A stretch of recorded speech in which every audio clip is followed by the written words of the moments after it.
ha vinto la squadra che ha giocato meglio. Non è un modo di dire, non è un modo di essere signori a tutti i costi.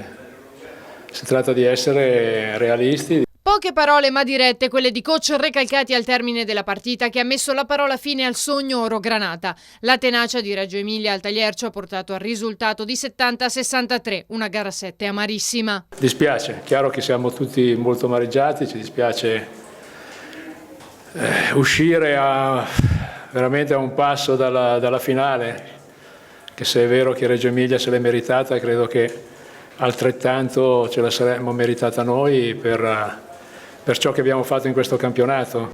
Ma se questo risultato lascia l'amaro in bocca, Recalcati non può fare a meno, senza retorica, di evidenziare come la squadra abbia lavorato durante la stagione. Però pensando a dove siamo partiti dobbiamo essere veramente orgogliosi. Adesso oggi chiaramente è più facile per me che ne ho passate tante, che non per i ragazzi che sono in spogliatoio veramente dispiaciuti. Magari già da domani anche loro saranno un pochino più tranquilli, un pochino sereni, si accorgeranno di avere fatto qualcosa di veramente importante per questa società, per il pubblico che è stato splendido, è stato fantastico. Un pubblico che non ha mai abbandonato i suoi beniamini, che prima di lasciare il Tagliercio ha scatenato un coro: Recalcati resta con noi.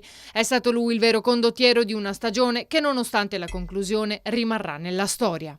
Squadre ne ho allenate tante, ma una squadra così continua, dal punto di vista dei risultati ne ho avute veramente poche, e questa qua è una di queste, quindi i ragazzi devono essere, passata l'amarezza, devono essere orgogliosi di ciò che hanno fatto.